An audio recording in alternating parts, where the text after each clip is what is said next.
مقبوضہ کشمیر کے بہنوں اور بھائیوں کو کچھ کہنے کے لیے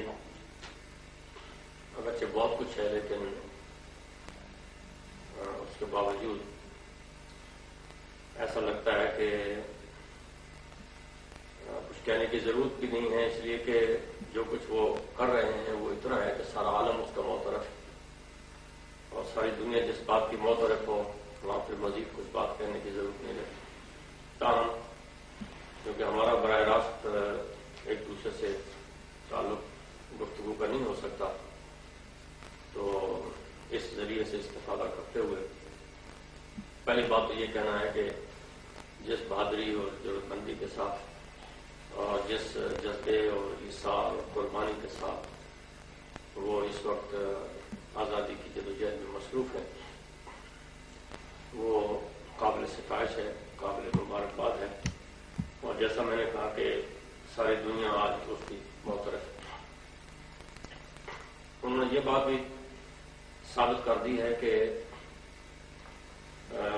جبر و استبداد کی کوئی بھی قوت اور اس کی کوئی بھی حالت آزادی کے جذبے کا مقابلہ نہیں کر سکتی۔ اور میں اس میں صرف اتنی بات ضرور کہنا چاہوں گا کہ انسانی برداشت کی ایک حد ہوتی ہے جسمانی طور پر، اور ایک طرف جبر و تشدد کی کوئی حد نہ ہو اور دوسری طرف برداشت اپنی حد بندیوں میں ہو، تو اس سے کچھ خطرات خامخواہ پیدا ہو جاتے ہیں۔ لیکن جو چیز کم انسانوں کو، تھوڑے انسانوں کو لامحدود جبر کے مقابلے میں ایک لامحدود قوت عطا کرتی ہے، وہ بات ہے جس کی طرف میں مقبوضہ کشمیر میں اپنے بہنوں اور بھائیوں کی توجہ مبذول کروانا چاہتا ہوں۔ اور وہ دو باتیں قرآن حکیم میں بہت واضح طور پر کہی گئی ہیں۔ ایک ارشاد خداوندی ہے کہ کم من فئۃ قلیلۃ غلبت فئۃ کثیرۃ بإذن اللہ، کہ کتنے ہی ایسے لوگ ہیں جو چھوٹے چھوٹے ٹکڑیوں میں تھے، لیکن اللہ کے حکم سے ان کو خدا نے غلبہ عطا کیا۔ تو دوسرا وہ اس سے بھی زیادہ واضح اعلان قرآن کریم کا یہ ہے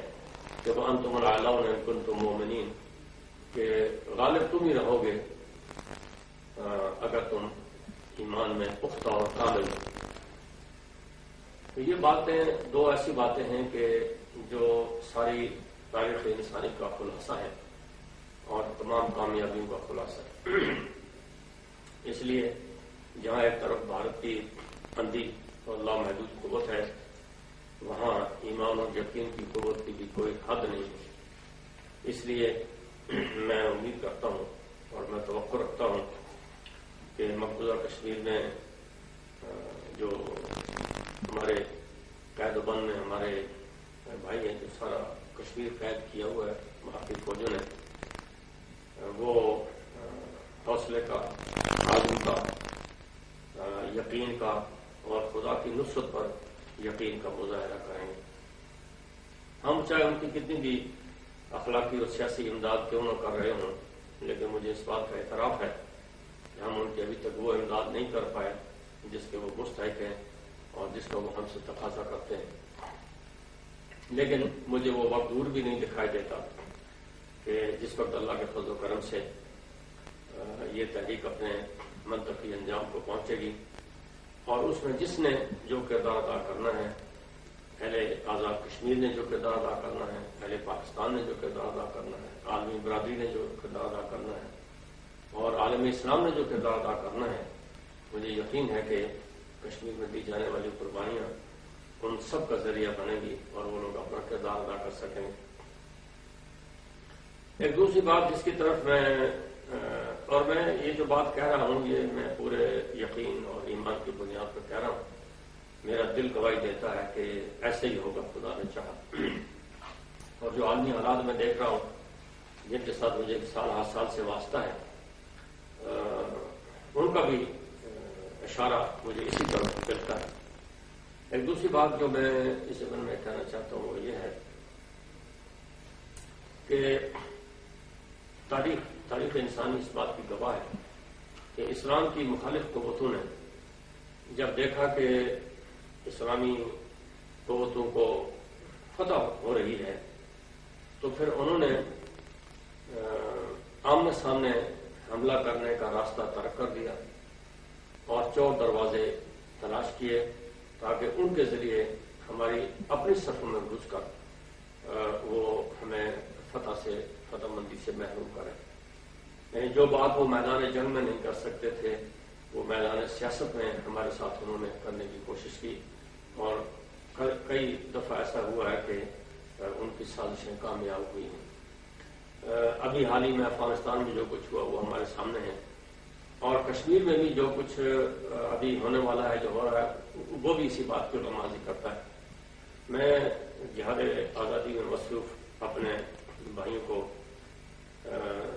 ایک بات تو یہ کہنا چاہتا ہوں اس ضمن میں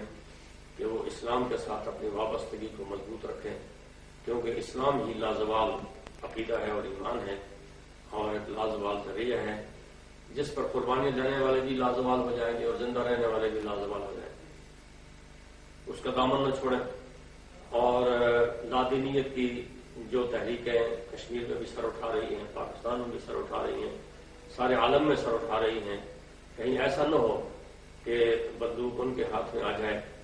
اور وہ غیر مسلم قوتوں کے ساتھ مل کر اسلامی قوتوں کے خلاف نبرد آزما ہو جائے۔ دوسری بات جو میں کہنا چاہتا تھا وہ یہ ہے کہ وہ سازش جس کا میں ذکر کر رہا ہوں کہ اس سازش کا پورا خیال رکھیں، اور وہ سازش یہ ہے کہ ہماری اندرونی یکجہتی کو پارا پارا کیا جائے، اور تاکہ اگر ہم کامیاب بھی ہو جائیں تو ہمیں ناکامی اور کامیابی میں کوئی فرق دکھائی نہ دے۔ یہ بھی ایک بڑا المیہ ہو جائے گا تاریخ کا، اتنی بے مثال قربانیاں دینے کے بعد ہم اپنے مقصد سے ہمکنار نہ ہو سکیں اور ہم اس سے دور رہیں، کیونکہ جسمانی آزادی کوئی شے نہیں ہے۔ جسمانی آزادی جو ہے وہ بہت لوگوں نے قوموں نے حاصل کی ہے، لیکن جو فکری آزادی ہے اور فکری آزادی کا جو ثمر ہے اس سے وہ لوگ دور رہے ہیں۔ ہمارے ہاں ضرورت اس بات کی ہے، اور فکری آزادی اسی وقت قائم رہ سکتی ہے جس وقت کہ یکجہتی ہو، اتحاد ہو اور باہمی فکری تعاون حاصل ہو۔ دشمنوں نے بڑے عرصے سے اس بات کی کوشش کی ہے کہ پاکستان کو اندرونی طور پر بھی منتشر کیا جائے، کشمیریوں کو اندرونی طور پر منتشر کیا جائے، جہاں کہیں اسلامی قوتیں ہیں، مسلمان ممالک ہیں، ان کو اندرونی خلفشات میں مبتلا کیا جائے۔ اور آج کشمیر میں دیکھ رہا ہوں کہ دشمن کی یہ قوت پوری طرح ہم پر حملہ آور ہے، اور گوشے گوشے میں کوشش کی جا رہی ہے کہ ہمارے درمیان اتفاق ہمارا اتفاق نہ ہو۔ تو یہ دوسرا بڑا بنیادی نقطہ ہے جس کی طرف میں اپنے تمام لوگوں کی توجہ دلانا چاہتا ہوں۔ آزاد کشمیر میں ہم متحد تھے، متفق تھے، تو دشمن کی بڑی بھاری قوت کا ہم نے مقابلہ کیا اور اس کو تھوڑے عرصے میں ہم نے مار پکایا۔ اس سے ہم نے تو شاید سبق نہیں سیکھا، لیکن دشمن نے سبق سیکھا، اور دشمن نے ہماری صفوں کو منتشر کرنے کے لیے جگہ جگہ جال بچھا دیے۔ بدقسمتی سے ہمارے لوگ اس میں پھنستے چلے گئے۔ تو میں خاص طور پر مجھے اس بات کا خطرہ نہیں ہے کہ کشمیر میں کیا ہوگا، مجھے پورا یقین ہے کہ وہاں ہمیں کامیابی حاصل ہوگی، لیکن خطرہ اس بات کا ہے کہ کشمیر میں تحریک تو کامیاب ہو جائے لیکن تحریک چلانے والے ناکام ہو جائیں، اور وہ قربانیاں جو بے مثال قربانیاں عورتوں کی، مردوں کی، بچوں کی، بوڑھوں کی، جوانوں کی جو ہم نے دی ہیں، اور پانی کی طرح جو خون بہایا ہے، وہ کہیں خدا نخواستہ غارت یا رائے گانا چلا جائے۔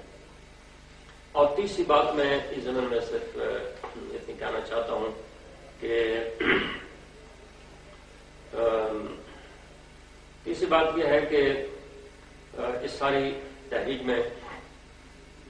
بھارت کے ہاتھ میں ایک بڑی طاقتور پروپیگنڈا مشین ہے۔ آئے دن ہم بھارتی ٹیلی ویژن پر دیکھتے ہیں، مختلف مقامات پر رپورٹ اطلاعات ملتی ہیں کہ وہ ہمارے لوگوں کو پیش کرتے ہیں اور ان سے مختلف تقریریں کرواتے ہیں، گفتگو کرواتے ہیں. کبھی آزاد کشمیر کے اور کشمیر کے درمیان جو تھوڑا سا فاصلہ ہے جدوجہد میں، اس کو وہ پوری طرح ایکسپلائٹ کرتے ہیں. کبھی وہ مستقبل میں ہونے والے سیاسی صورتحال کو کا ایک خاص نقشہ پیش کر کے آزاد کشمیر اور مقبوضہ کشمیر کے بھائیوں کے درمیان اختلاف پیدا کرنا چاہتے ہیں. کبھی وہ کشمیر میں مسلم اور غیر مسلم فساد کا سہارا لے کر دنیا کو متوجہ کرنا چاہتے ہیں. اور خاص طور پر وہ بھارت جس چیز پر سارے عالم میں پروپیگنڈا کر رہا ہے وہ 3-4 باتیں ہیں. ایک تو یہ ہے کہ وہ یہ کہہ رہا ہے کہ یہ بنیاد پرستوں کی تحریک ہے.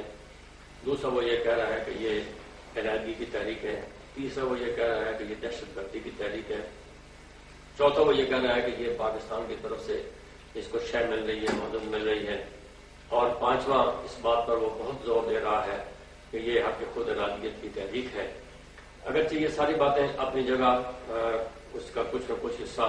ایسا ہے، مثلا کسی جگہ کسی فرد نے اگر دہشت گردی کی تو وہ ساری تحریک کو دہشت گرد بتا رہے ہیں. اور کچھ عجب نہیں کہ بلکہ یقینی بات یہ ہوگی کہ بھارت خود اپنے تربیت یافتہ لوگوں سے دہشت گردی کروا کے اس ساری تحریک کو بدنام کرنا چاہتا ہے. میں یہ کہنا چاہتا ہوں کہ ہم نے 47 میں جو جہاد کیا وہ ایک مقدس تحریک تھی، اور جہاد کو ہی مقدس تحریک کہا جا سکتا ہے. اس کے اپنے قاعدے اور ضابطے ہیں، اس کے اپنے اصول ہیں. ان کی پابندی کریں گے تو انشاءاللہ العزیز اللہ تعالیٰ کی فتح اور نصرت ہمیں حاصل ہوگی. تو اس طرح بھارت کے اس پروپیگنڈے وہ حق خود ارادیت بالکل ہے، اس میں کوئی شک کی بات نہیں ہے. لیکن سب کو معلوم ہے کہ کشمیر میں یہ تحریک استصواب رائے کی تحریک ہے کہ کشمیری فیصلہ کریں کہ وہ پاکستان میں شامل ہونا چاہتے ہیں یا ہندوستان میں شامل ہونا چاہتے ہیں. اس پٹڑی سے بھارت کی کوشش ہے کہ ہمیں اتار دیا جائے تاکہ ہم خود جا کر ایک تیسری پوزیشن کی درخواست کریں اور پہلی 2 پوزیشن سے ہم نکل جائیں اور تیسری پوزیشن پر ہندوستان کو کھلی چھٹی مل جائے کہ جو مرضی ہے وہ سیاہ و سفید کرتا رہے. اس طرح کی بین الاقوامی اور اندرونی سازشیں ہیں جن کا کہ ہمیں ریاست جموں کشمیر میں سیز فائر لائن کے رہنے والے دونوں طرف لوگوں کو مل کر مقابلہ کرنا ہے. مجھے امید ہے کہ ان 3-4 باتوں کا اگر خیال رکھا گیا، ہم یہاں اپنے آزاد کشمیر میں بھی اس کی بھرپور کوشش کر رہے ہیں اور وہاں بھی اس بات کی یقیناً اس بات کی کوشش کرنے والے لوگ یقیناً موجود ہیں اور بڑی مقدار میں، بڑی تعداد میں موجود ہے. اور جو لوگ جیلوں میں گل سڑ رہے ہیں اللہ تعالیٰ ان کے حوصلے قائم رکھے. جو جہاد میں مصروف ہے خدا تعالیٰ ان کی قربانی کو قبول کرے، ان کو جہاد کی مزید توفیق دے. اور جو لوگ ابھی شریک نہیں ہیں عملی طور پر لیکن پر تول رہے ہیں، ان کے دلوں میں تڑپ ہے، اللہ تعالیٰ ان کو موقع مہیا کرے کہ وہ اپنے بھائی بہنوں کے ساتھ مل کر اس جہاد میں شریک ہوں اور اس کا جو انجام ہوتا ہے وہ ہو، اور اس کا انجام یقیناً نیک ہوگا، صحیح ہوگا، درست سمت میں ہوگا. اور کچھ عجب نہیں کہ جس طرح افغانستان میں اللہ تعالیٰ نے روس جیسی بڑی قوت کو پکڑا اور منتشر کر دیا، اسی طرح ہندوستان کا بھی، ہندوستانی بھارتی حکومت کے بھی دن گنے ہوئے ہوں اور اس کی گردن بھی کشمیر میں پکڑی گئی ہو اور وہ بھی منتشر ہونے کے قریب ہو. تو یہ ہے وہ مختصر پیغام جو میں اپنے بہنوں اور بھائیوں کو جو اس طرح مصروف جہاد ہیں ان کو اس موقع کی مناسبت سے دینا چاہتا ہوں. تو آپ لوگ الحمد للہ رب العالمین.